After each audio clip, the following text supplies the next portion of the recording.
On behalf of the entire Stone Zoo family, I hope you and your families are healthy and well.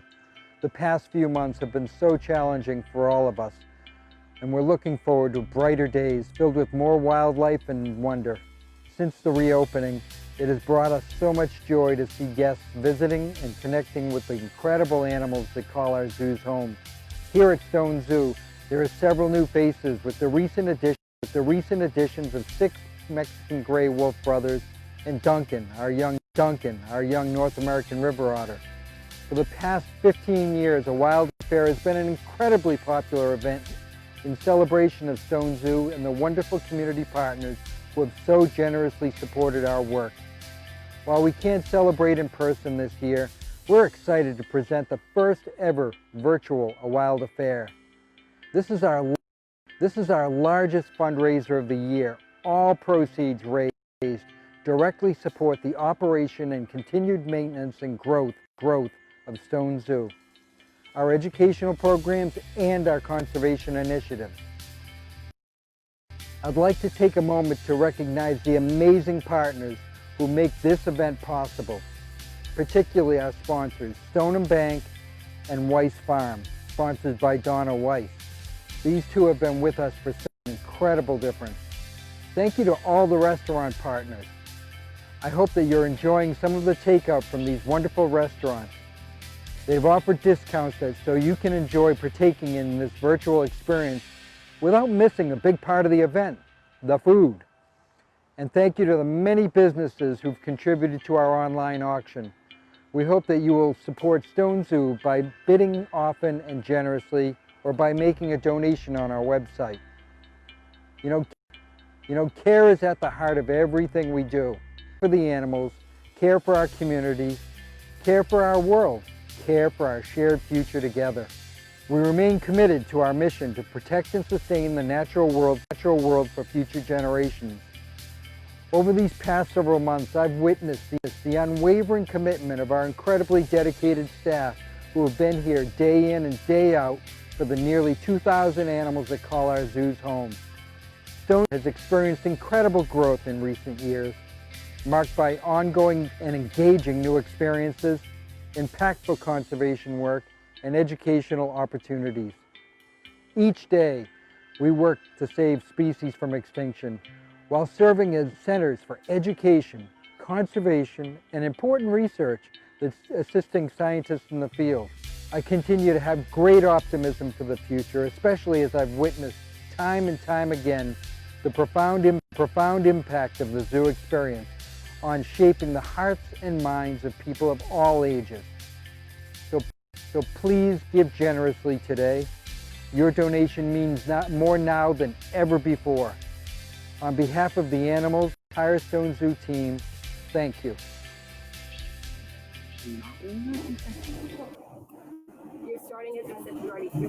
Welcome back, everyone.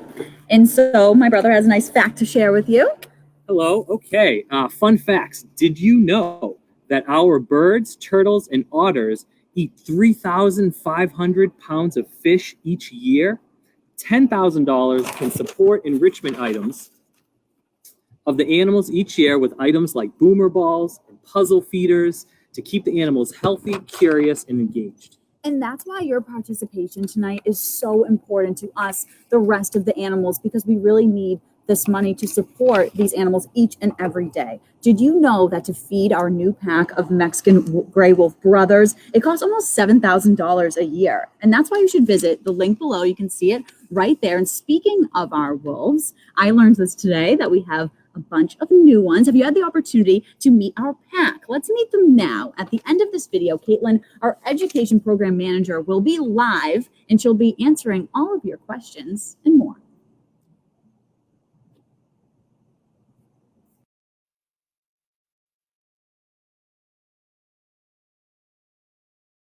Hi, I'm Pete Costello, the Assistant Curator at Stone Zoo. I want to thank you for joining us at our special virtual Wild Affair tonight. I'm here at the Wolf Exhibit at Stone Zoo, which is a very exciting time here at the Wolf Exhibit. We just got a new pack in. It is 6 male wolves. They're all brothers. They're all 2 years old. They were born at the Wolf Center in New York State. It was really exciting. The staff got to drive down and bring the wolves back here. They went through a brief quarantine before they were introduced to the exhibit. So one of the pluses of being closed all this time is it really gave the wolves a lot of time to adjust to their new exhibit without any people around. The Mexican gray wolf exhibit here at Stone Zoo is a really nice exhibit for wolves. It's just a little under an acre. It's actually 3 levels, has a stream, a waterfall, and a pool. And the wolves pretty much use every inch of the exhibit. And they have a small holding area, and that's where we feed them and offer them their food. They have access to food 24 hours a day. And they really have adjusted to the exhibit well. They've been doing a lot of swimming in their pool, which is excellent. And we've been getting a lot of guest reports that the wolves are actually coming right down to the glass. And often they're seen standing against the glass, which is different from other packs that we've had. So the Mexican gray wolves are actually critically endangered. There are only a few animals left in the wild which were brought into captivity for captive breeding. Zoos and wildlife centers throughout the U.S. have been breeding the Mexican gray wolf, and we've actually introduced wolves back into the wild in Arizona, New Mexico, and Mexico. So when you come here to the wolf exhibit at Stone Zoo, since this is a much younger pack than we've had before, you're going to see a lot of really cool behaviors. These guys, like I said before, love to swim. You'll see them running around. They do a lot of digging, rolling around in the dirt. They've dug 3 dens in the exhibit, not very deep, but enough that they can kind of get into and cool off and such. So when you see the wolves running around, you'll always see one wolf with its tail almost straight up in the air. And that's the alpha, so that's the one that's in charge. It does change since these guys are young. So one day you'll see Craighead, who's the smallest of the wolves. You'll see him with his tail straight up in the air. And the next day it might be Carson or Beatty, who are actually 2 of the largest wolves. And when they switch kind of who the dominant wolf is, they don't really fight over it. It just kind of changes day by day. So here at Stone Zoo, one of the staff made up this great photo chart that we will be mounting in front of the exhibit. So when you come here, you can kind of tell the wolves apart. It gives their name, date of birth, and then the distinguishing features. So one of them that's here is Craighead. He is actually the smallest of the group. He's about 1/3 of the size of the other wolves that are in here. But the interesting thing with Craighead is when you come up to the front of the exhibit, he'll actually come right down to the fence and look you right in the eye, which is very unusual for wolves. And then as you kind of walk along the exhibit, if you catch his interest, he will follow you the whole pathway up to the top. So I hope you enjoyed learning a little bit about our Mexican gray wolf pack, and hopefully you will come and visit them soon. And we want to thank you for your support at Wild Affair.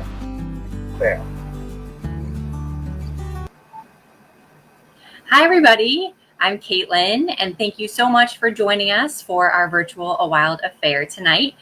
So I love seeing the wolves up close in their new exhibit with those cameras, getting those really good angles of them. So if you do have any questions about the wolves or about the new pack that we just got at Stone Zoo, you can type those right into the Facebook chat and they'll come right to me so that I can answer them for you. But because they are so new, we have been getting a lot of questions about them. And one of the biggest one is what they eat. Because in their natural range, they are going to be eating other animals, such as elk and mule and deer. And I just saw what Tori asked. I'm going to tell you what they get here at the zoo. So at the zoo, they get raw meat along with canine chow and mice. So of course, has to be enough for all 6 of them. So they get all of that food at the zoo. And another thing is their size. So Pete had mentioned in the video about our smallest one, Craighead, who is 45 pounds, and the largest one being Carson, who is 65 pounds. So they range in between 45 and 65 pounds with our wolves at Stone Zoo, but they can get up to, in their natural range, anywhere from 50 to 80 pounds.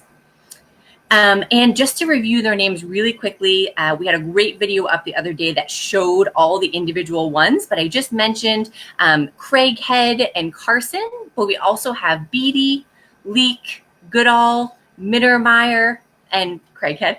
And so they are actually all named after female conservationists, which is really awesome.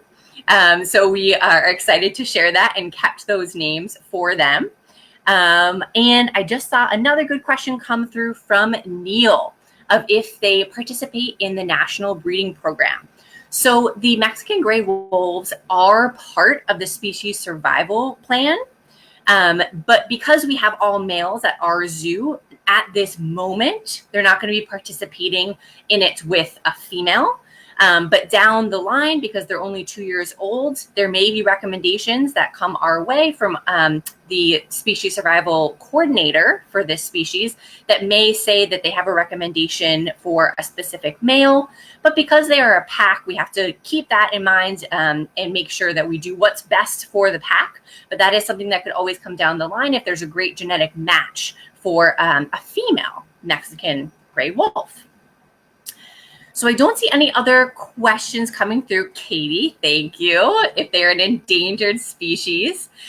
So they are an endangered species, and they are thankfully have come back from the brink of extinction. Many years ago, when we actually originally got wolves at Stone Zoo, years ago, they were part of that program that was working to reintroduce them to their natural range. So now they are only found in parts of Arizona, New Mexico, and Mexico, where they used to range much larger. They used to cover a much larger range. So thankfully, they have been reintroduced, and they are able to, their numbers are growing, but they still need the protection and support. So everything that you guys are doing right now with a virtual wild affair and helping to donate to the zoo is helping this species. And I just had a question from Peter that asked where the other wolves went. So we actually did have a previous male pack of male brothers before this pack. And they were getting quite older. They were over 10 years old. So they all passed away of old age. And that's why we were able to get in our new wolves. I think I saw one other question about contact with the staff. And right now, especially because they are new, the staff is trying to give them as much space as they can. So we do not go in with the wolves. We do not work hands-on with them, but we will hopefully be working on a training program with them to be able to have the least amount of stress when there's any sort of medical or vet procedures that happen. All right, so I think that will be our last question. I could answer questions about wolves all day. So thank you so much for sending all of those in. And I'll be back after some other videos to answer more questions. So I'm going to send it back to Joe and Lisa. Great. Thank you, Caitlin, and thank you, everyone, for sending in your questions. I would just like to take this opportunity and introduce myself. My name is Joe Gresci, and these are our gibbons behind us, as you just saw them swing by. I work here at Stone Zoo, and I'm so excited to present to you guys the first ever virtual wild affair. This is our largest fundraiser of the year, and all proceeds raised directly support the operation and continued growth of Stone Zoo, our education programs, and conservation initiatives. Now, before I go any further, I had to bring some local star power with me, TV news reporter, and my sister, Lisa Gresci. Lisa? Hi, everyone. Thank you, Joe. Thanks so much for having me. I love doing this. This is my second year. You may remember me from last year. Like my brother said, I'm a reporter for WBZ TV. And here at A Wild Affair, it's a family affair. Joe is my older brother. His job is cooler than mine. I love it. It's so awesome to hear about. And tonight, I will have the honor of presenting these incredible auction items, some of them made by the animals here at the zoo. And you're going to want to bid generously and often because some of these things are actually some experiences that are super cool. But without further ado, I want to thank the event's sponsors. We have Stone Bank and Weiss Farm, sponsored by Donna Weiss. And we have some delicious food. Joey, hold it up. Delicious food here. Thank you to our restaurant partners, Burton's Grill, Del Sur LLC, Harrow's Chicken Pies, Not Your Average Joe's, New Bar, Seasons 52, Starbucks Melrose, Tapas 529, and True North. Joe, are you excited? I'm excited. We have such a good setup here in front of the Gibbon exhibit. You know, they're swinging through, mom and baby coming over now. Super cool.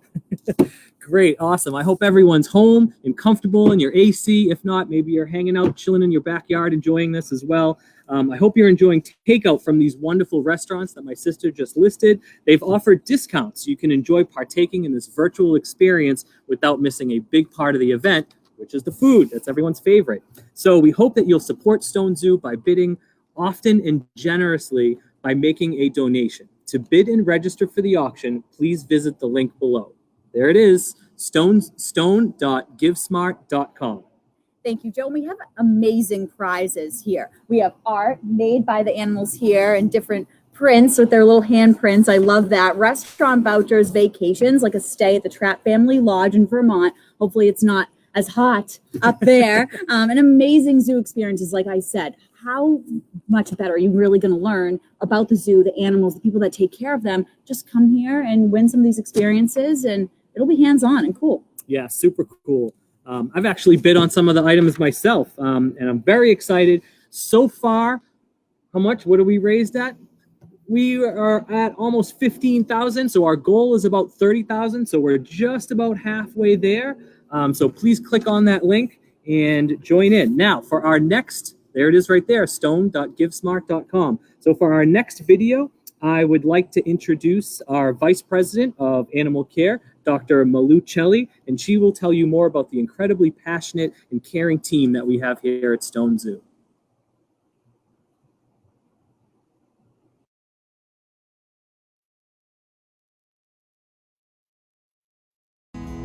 Hi, I'm Malu Chelly, the Vice President of Animal Care, and animal care is really at the heart of what we do, which is why the last few months have hit us so very hard. The commitment and the hard work that we have towards our animals really remains the same despite the pandemic. The enrichment that we provide to our animals, the tailored diets that we prepare fresh every day, the vet care that we do, the daily interaction with the keeper team, that all goes on year-round, and this time is no different. So the heart of our mission is really engaging with people and helping conservation of wildlife. And so when the gates are closed, we can't really do that. Not only the financial, the loss of revenue is really big for us to continue our mission, but we don't get to engage people. We don't have to share with them just how wonderful these animals are. We love them, and we want everybody to love them just as much as we do. So having our gates open means that we can share these amazing animals with everybody and hopefully engage everybody to change and to take action for wildlife and wild places. It has been tough, but you know, our gates are now open, and despite of that, we do still need your help. So please remember to follow us on social media, support all our events. Don't forget to check the online auction, and when you can, come and visit us. We definitely, all of us, really miss you. So from our zoo family to yours, thank you very much.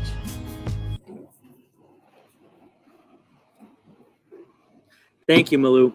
As Malu was saying, care for the animals and the natural world is at the heart of everything we do here. Have you had the opportunity to visit since we've reopened? As Malu said, the animals and the staff, of course, have missed you guys, so come back soon. And if you want a more intimate experience like I was talking about earlier at Stone Zoo, please bid on a lunch with Zoo New England's president, John Linehan, which includes a private tour. And this guy, I mean, he knows so much about zoo operations, all of these animals. Such a cool thing to be able to have a conversation with someone so passionate about, you know, what he does and what goes on here at the zoo. Mm-hmm. And these are really the people that know them best. One of the things I've learned is that it takes a lot to train these animals, build their trust. And that's something that is so important to both the trainer and animal. And it greatly assists in the care of the animals by the zookeepers, the veterinary team. I mean, we're talking through COVID-19 too. These people have not stopped. It's an around the clock job. And if you want to learn more about the training, let's watch a cool training session. You guys are going to love it with Black Bears, Smokey, and Bubba. Caitlin will be back to answer your questions after. Enjoy.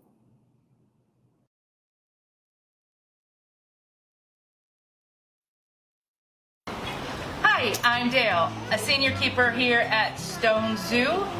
Welcome to Zoo New England's virtual wild affair. And as a special treat, we're going to be doing some bear training with you with Smokey here. So during some of our training sessions with these animals, we're usually focusing on medical stuff. We can get them to stand up, we can get them to open their mouths. Yeah, good boy. We can get them to lie down. We're able to touch certain areas on them, whether it's their hip for injections. We can get them to go onto the scale. And sometimes we do fun things with them as well. So we're going to be working on some of that and showing you some of the bear training coming up in just a minute. So when we get them to open their mouths, we're actually able to look into their mouths. We can examine their teeth, look at their tongue, and make sure they're nice and healthy. Target. Good. Sit.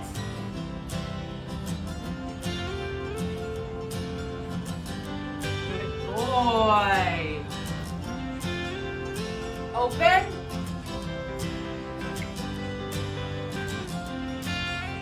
Open. Beautiful. Paw. Good boy.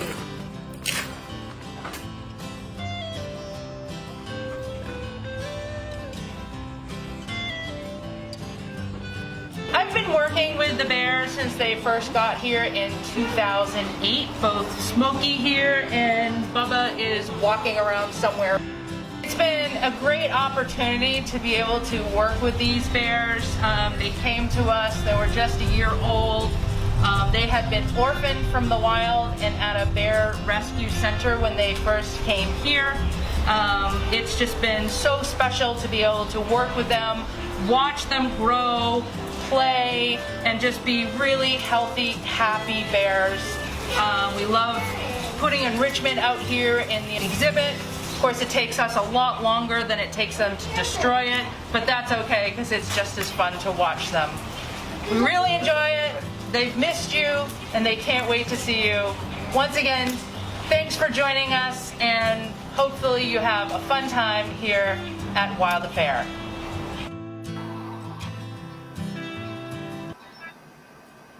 Hello, I'm back to answer any of your black bear questions about either Bubba or Smokey or black bears.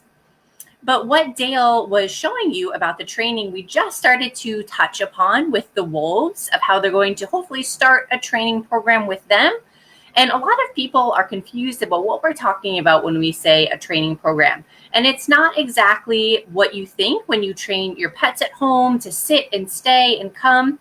It is more to teach them behaviors that are going to help us to be able to take care of them with our medical team and our vets, so it is the least stressful situation for them. So they'll come over, as you saw, Smokey was right up at the glass. So they'll come over to a certain spot and they can move over to the side where they're along the mesh, where they can practice different injections and shots they may need to get, check their teeth. So all of those things they're doing voluntarily, which means it is the least amount of stress for them.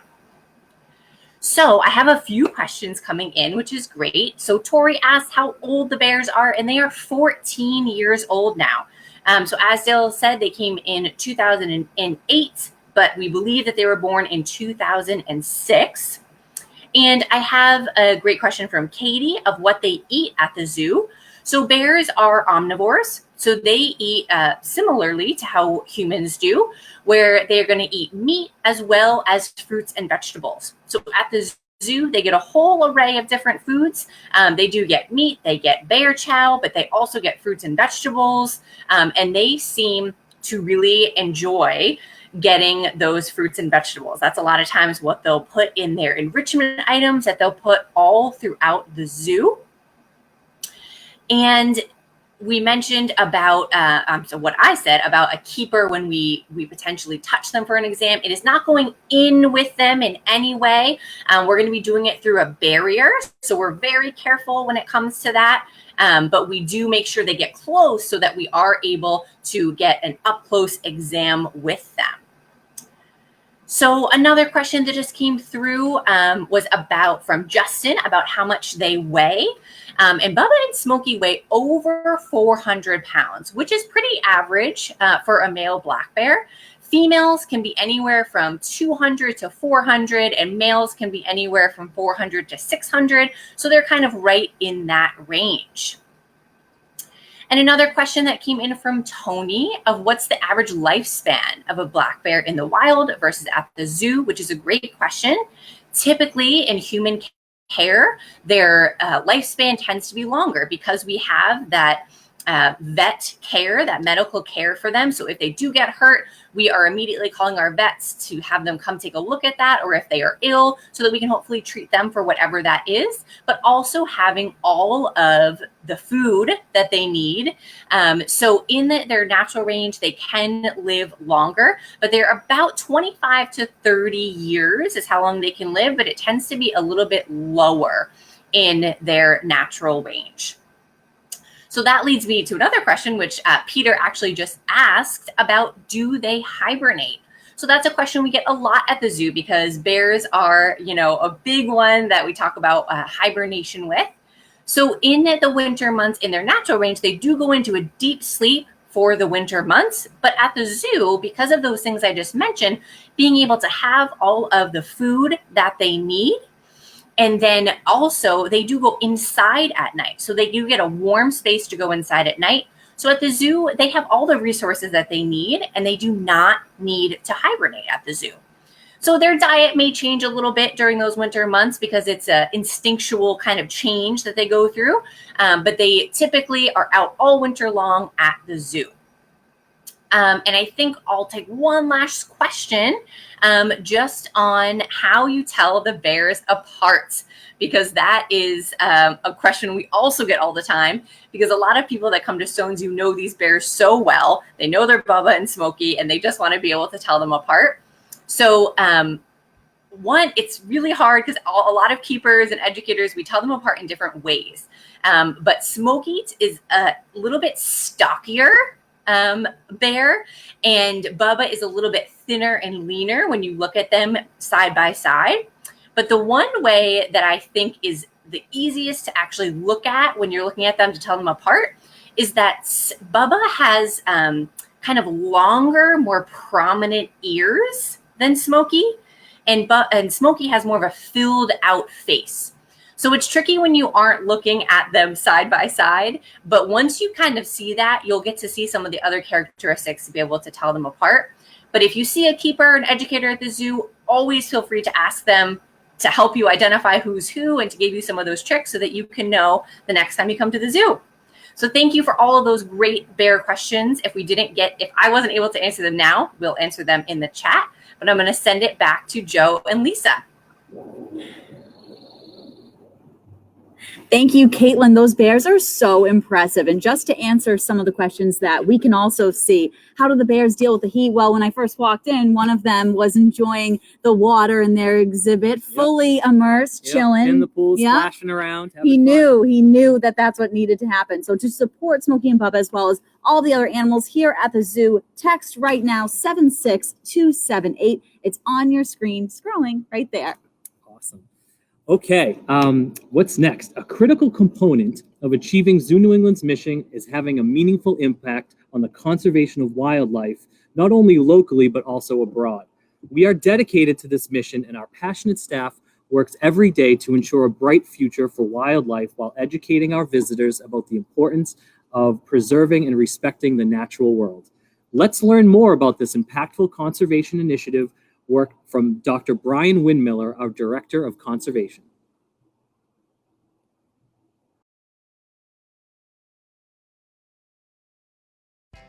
My name is Brian Windmiller, and I'm Director of Conservation at Zoo New England. And I'm so happy that all of you could join us at this virtual wild affair. Thank you so much. And I'm going to take a few minutes to tell you about some of the conservation programs that we're doing at Stone Zoo and at Zoo New England. Our longest lasting local wildlife conservation program is our Hatch program for 4 rare species of turtles that live right here in eastern Massachusetts. Each June, when the turtles are nesting, we follow them at night with radio trackers. When the mother turtles lay their eggs, we protect the nests so predators don't eat the babies. And then when the tiny hatchlings emerge 2 to 3 months later, we collect them and we raise them for 9 months. And we distribute those baby turtles to about 40 different schools in eastern Massachusetts each year. And Stone Zoo is always a critical part of helping us raise a bunch of turtles. And by doing that, by raising the turtles for 9 months and then letting them go back into the wild, same places where their mothers and fathers live, we give each baby turtle about a 40 times better chance of surviving to adulthood. One of our other local wildlife conservation programs is for the marbled salamander. It's New England's rarest salamander, and each year we go out in the early winter when the baby salamanders are actually just hatching in ponds in western Massachusetts. Working with Mass Wildlife, we collect some of the tiny little larvae that have just hatched out, and we distribute those to Stone Zoo, who raise most of our baby marbled salamanders, as well as 4 different high schools. And then in about May of each spring, we release those young salamanders into the Middlesex Fells, right near the entrance to Stone Zoo. Middlesex Fells used to be one of the places that marbled salmon lived in northeastern Massachusetts. And from 1938 all the way until 2016, as far as we know, there were none, until working with Stone Zoo and the keepers there, we began reintroducing this threatened species to a big, important wilderness area just north of Boston. Starting 2 years ago, we began a new way of helping support critical rare species conservation programs abroad. Our very first conservation program was for our snow leopards. Snow leopards are, after all, the keystone, perhaps the keystone species in our collection at Stone Zoo, and we support the work of the Snow Leopard Trust. In particular, we support a program that Snow Leopard Trust does in villages in Mongolia, in which Snow Leopard Trust works with local people to help them find alternative livelihoods and also to help make sure that they can raise the sheep and the goats that they depend upon economically safely together in an area where there is a healthy and thriving snow leopard population. Thank you again for joining us this evening. I hope you're really enjoying the wild affair virtually. And most importantly, as our lives turn to normal, slowly but surely, we really look forward to seeing you in person at the Stone Zoo in Franklin Park Zoo. Thank you very much.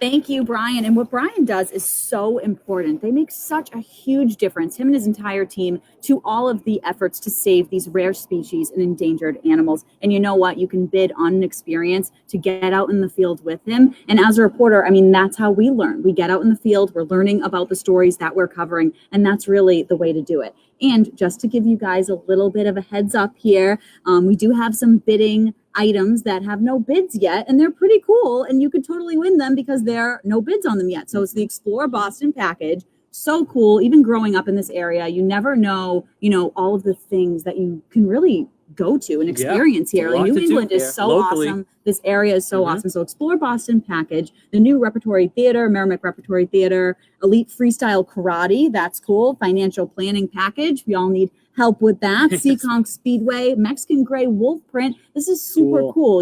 It's from these animals. It's artwork that you can put in your home, your office. Super cool. And the Jaguar print. Awesome. Thank you, Lisa. Okay, for our last animal meet and greet, it's my favorite. We're going to bring you up close and personal with our sloth family. And of course, Caitlin will be around after to answer your questions. Enjoy.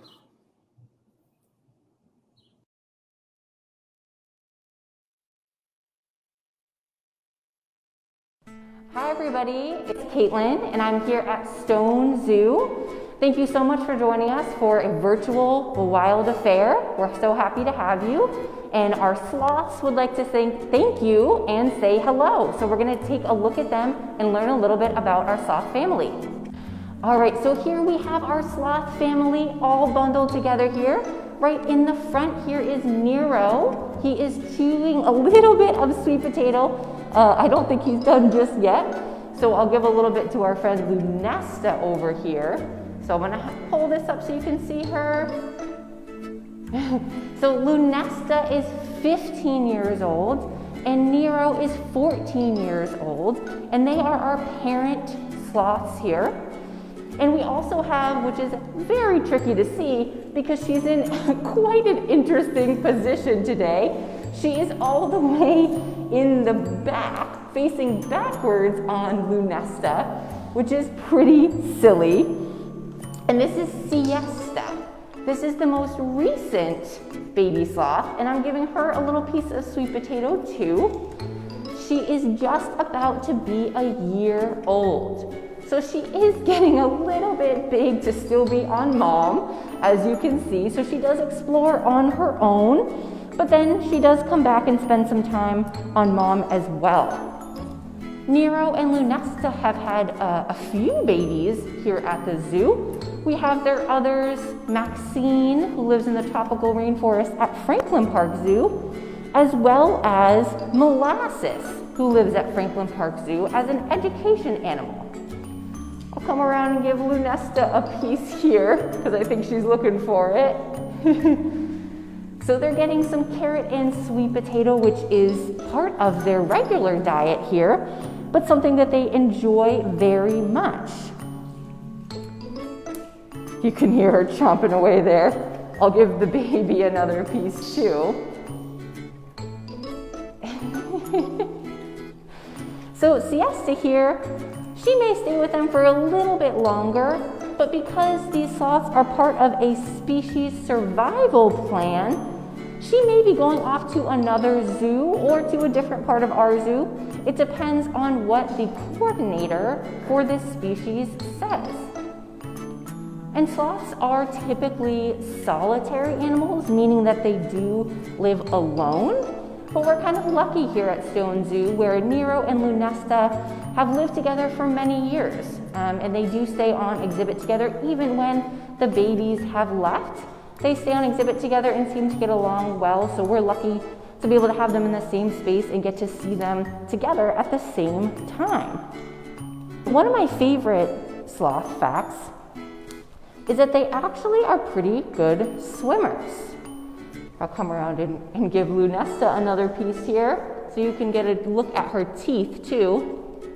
So you can see that there. They have very, very sharp teeth because that helps to defend themselves. So they're mainly eating fruits and vegetables, so they wouldn't need those teeth for being able to hunt, but they do need those teeth to be able to defend themselves because they are such slow animals.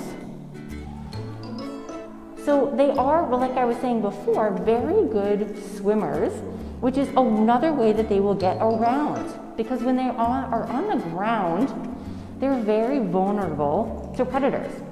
So they like to try to stay in the trees and when possible, avoid the ground altogether and go directly into the water.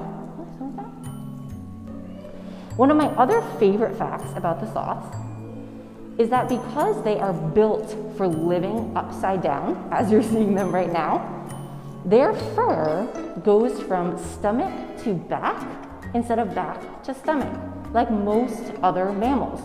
And that's because they're always in this position. So it allows the rain to drip off of their fur instead of pooling at their belly. So that is one of the really cool adaptations that they have to help them to survive in the rainforest.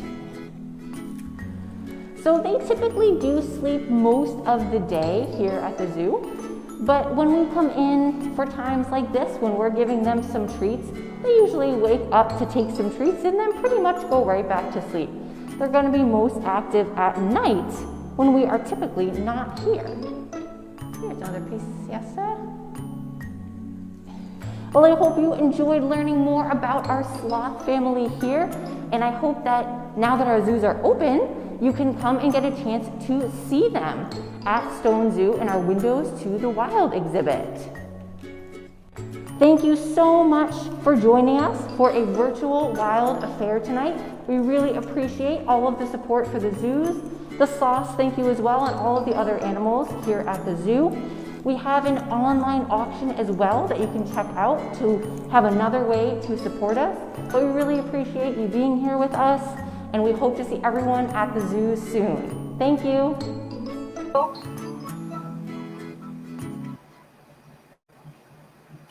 All right, so as you can see, I'm one of the lucky people that gets to work with the sloths. So I was in there with them, giving them some of their favorite treats, and already had a bunch of questions come through, which is very exciting, and I knew the sloths would do it.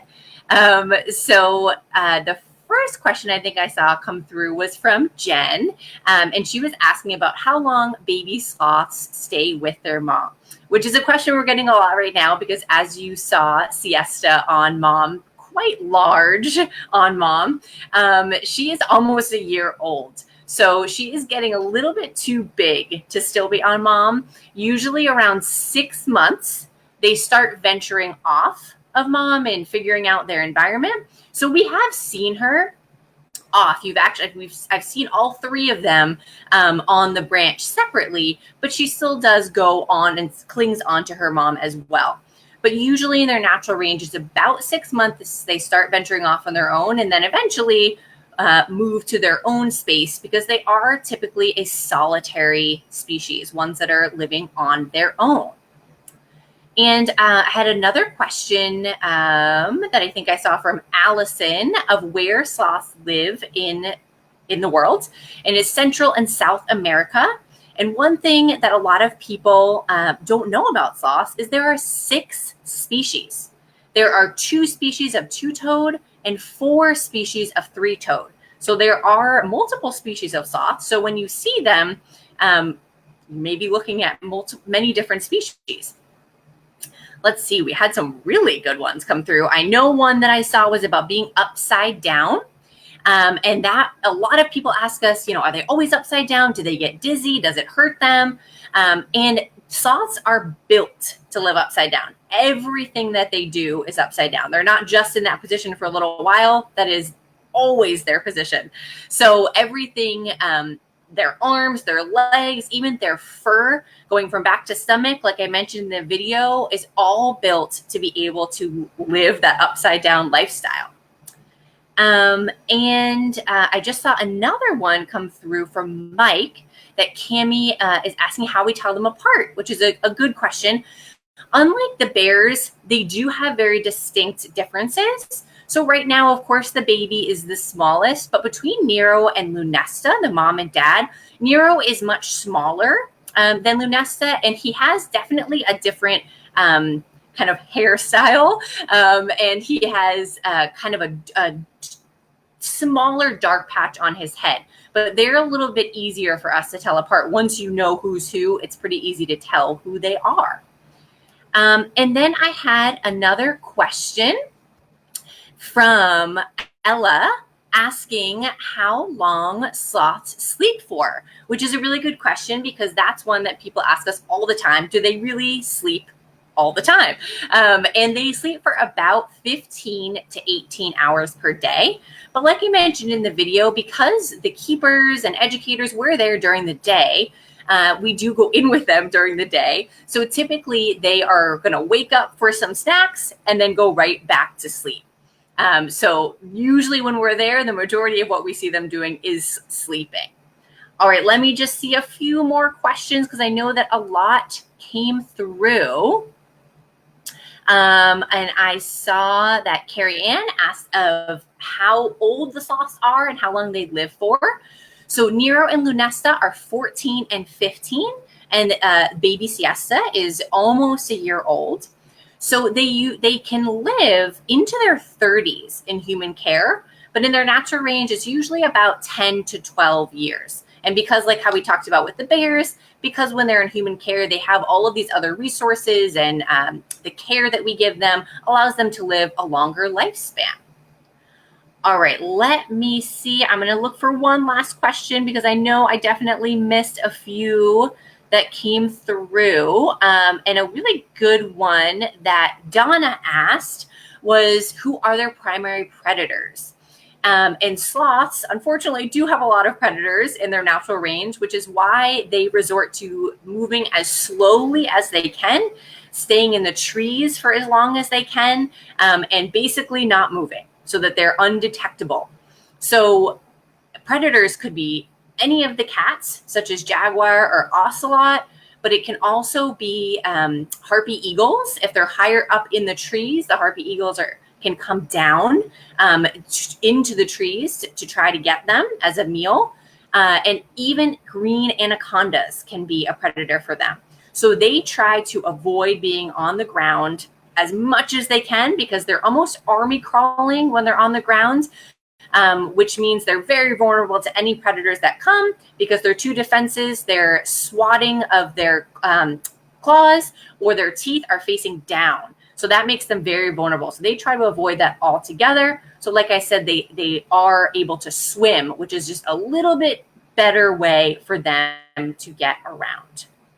Well, thank you so much for all those questions. I know that there are more that came through, so we'll do our best to get all of those answered as well. But hopefully you can come and see our sloths soon. One last thing I just wanted to mention before we finish the questions is that sloths are actually of least concern, meaning that they have stable population numbers right now, which is great. But as Brian mentioned, and as we talked about with the wolves, there are a lot of endangered species. And at the zoo, we try really hard to help those species, whether it's within our zoo or around the globe, so locally or globally. And all of those projects are very important to us. So we try to help with, one way is Quarters for Conservation, where we have different projects that we are setting money aside to be able to give to those conservation efforts. So we try really hard to be involved with all of those efforts for all of our different endangered species at our zoos. But thank you so much for giving me all those questions, and have a great rest of your night. Thank you, Caitlin, so much. That was great. And thank you to everyone that sent in your questions. Those are some great questions. Even I was learning some good stuff there. So this has been a truly wonderful evening for the zoo, and I'd like to thank everyone who's made it possible. And of course, thank you to my lovely sister for helping me host this. I said I had to bring in the local star power for us. So thank you so much, Lisa. Thank you so much for having me. Like I said, I enjoy doing this. This is my second time. You just learn so much. And you guys are awesome for donating. The animals need your help. Everyone who loves and cares for these animals needs your help. And so right now we're at about $15,400 in donations, or that's where we're at money-wise. And that's about 50% of where we need to get to. So please bid more, donate more. And we're actually $1,800 away from the $5,000 goal, which means someone would actually match that. So more money for the animals, so important. And my brother Joe, I mean, he's my older brother, look up to him so much, always have, always will. And a big part of that is just the role that he played at Stone Zoo. I mean, this is someone that he's been dedicated this whole time for years and years and years, always comes in with cool facts. And really, this is a job you really live, you know, like you love these animals and love what you do. It is. I'm very fortunate. I love what I do here at the zoo.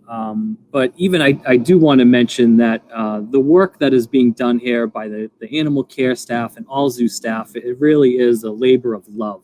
They're so dedicated and so committed. Much of our staff came in during this most recent pandemic. They're here during the snowstorms. They're here caring for the animals in the facilities in the toughest, harshest conditions. So it's just great to be part of that. And, you know, I'm just super proud to be part of it, really. It's a great company and a great mission. So I just, before we go, I wanted to give, again, a special recognition to Stone & Bank. I actually love Stone & Bank. I bank there all the time. I'm there all the time. The staff is great. They're so good with their customer service. So shout out to them. And also Weiss Farm, sponsored by Donna Weiss. She is great. Hi, Donna. I saw some of your comments in the... Yes, we loved them. We love Donna. She's awesome. I saw some of her comments in the side scroll. So thank you so much.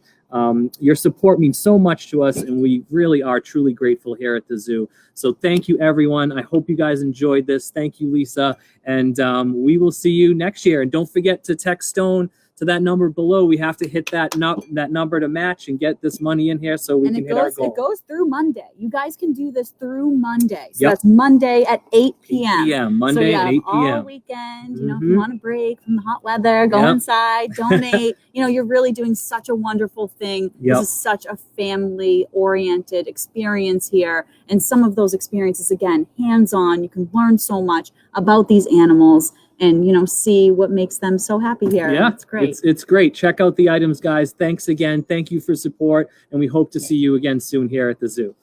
Bye, Thank everyone. you. Bye.